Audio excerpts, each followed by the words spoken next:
Hello students, आज हम scope definition के बारे में बात करेंगे। स्कोप डेफिनेशन में जो इनपुट्स आते हैं उसमें सबसे पहला इनपुट आता है हमारा प्रोजेक्ट स्कोप स्टेटमेंट।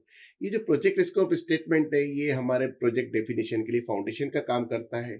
ये आउटलाइन करता है कि प्रोजेक्ट में क्या डिलीवरेबल्स रहेंगे, प्रोजेक्ट के ऑब्जेक्टिव्स क्या रहेंगे, प्रोजेक्ट के कंस्ट्रेंट्स क्या रहेंगे, प्रोजेक्ट के अजम्पशंस क्या रहेंगे और प्रोजेक्ट का एक्सेप्टेंस क्राइटेरिया क्या रहेगा। फिर आता है दूसरा इनपुट जो होता है रिक्वायरमेंट डॉक्यूमेंटेशन। रिक्वायरमेंट डॉक्यूमेंटेशन से मतलब है कि प्रोजेक्ट में क्या क्या रिक्वायर्ड है और सबका डॉक्यूमेंटेशन करना। अब इसमें फंक्शनल रिक्वायरमेंट भी आ जाती है और नॉन फंक्शनल रिक्वायरमेंट भी आ जाती है। ये जो आपके रिक्वायरमेंट से हमको मदद पहुंचाती हैं कि हम प्रोजेक्ट स्कोप में क्या क्या इंक्लूड कर सकते हैं और क्या क्या नहीं इंक्लूड कर सकते हैं। फिर एक इनपुट आता है हमारा कंस्ट्रेंट्स। कंस्ट्रेंट्स का मतलब होता है क्या क्या रुकावट आ सकती है हमारे प्रोजेक्ट में। अगर हम रुकावटों को पहचान जाते हैं तो भी इससे हमें काफी मदद मिलती है कि हम प्रोजेक्ट स्कोप में क्या क्या इंक्लूड करें और क्या क्या इंक्लूड नहीं करें। फिर अजम्पशंस आते हैं। अजम्पशंस यानी अनुमान जो कि माने जाते हैं कि रियलिस्टिक हैं और अपना जो है कि सही भी है और सर्टेन भी है। अब प्रोजेक्ट की प्लानिंग पर्पस के लिए हम इसको यूज भी कर सकते हैं और नहीं भी यूज कर सकते हैं, लेकिन इन अजम्पशंस को भी डॉक्यूमेंट कर लेना चाहिए। रीजन क्या है कि स्टेक होल्डर्स को पता रहना चाहिए कि हम क्या क्या अजम्पशंस लेके चल रहे हैं और उनको प्रोजेक्ट की बेहतर अंडरस्टैंडिंग आ जाती है। फिर आते हैं हमारे ऑर्गेनाइजेशनल प्रोसेस असेट्स, जिसको हम ओपीए बोलते हैं। ये जो है अपने ओपीए जिसको है ये अपने आपके जो ऑर्गेनाइजेशन की पॉलिसीज, ऑर्गेनाइजेशन के प्रोसीजर्स, ऑर्गेनाइजेशन के टेम्पलेट्स, हिस्ट्रिकल डेटा, ये सब ओपीएस में आते हैं। और जो पास्ट प्रोजेक्ट से हम जो लेसन लर्न करते हैं वो भी हमारे ओपीए में आते हैं। तो इनकी मदद ये भी काफी मददगार साबित होते हैं हमारे स्कोप को डिफाइन करने में। फिर आइए बात करते हैं कि कौन-कौन से टूल्स एंड टेक्निक्स हम लोग यूज़ करते हैं। सबसे पहला tools and technique as usual, फिर एक्सपर्ट जजमेंट आता है, यानी जो हमारे सब्जेक्ट मैटर एक्सपर्ट्स हैं उनसे इनपुट लेना और उन इनपुट्स को हमारे उसमें यूज़ करना।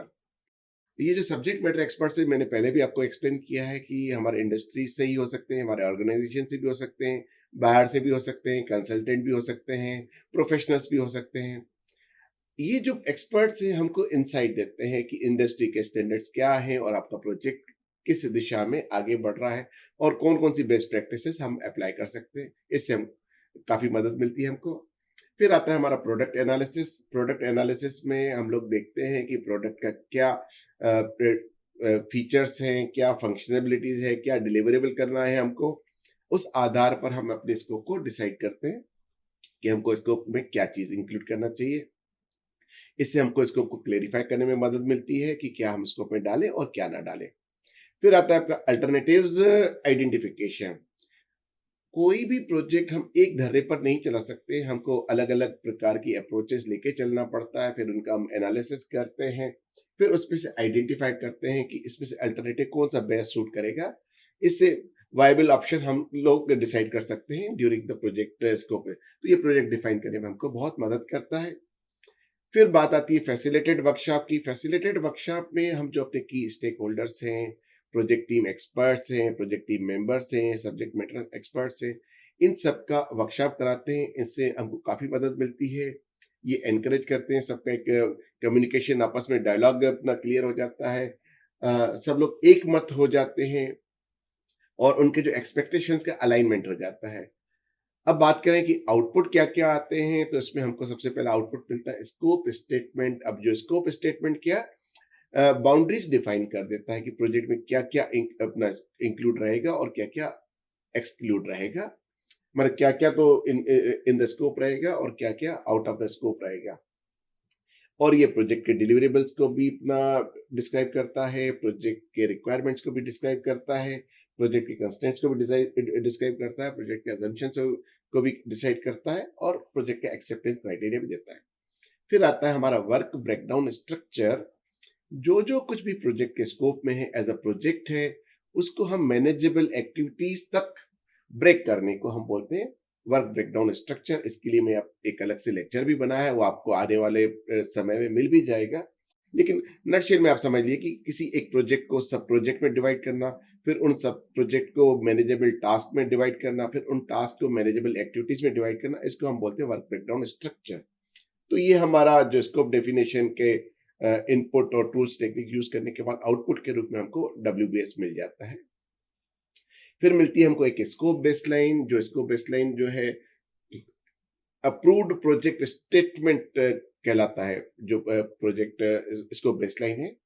और इसमें अपना WBS भी आ जाता है, WBS की डिक्शनरी भी आ जाती है, और ये हमारा रेफरेंस का काम करता है।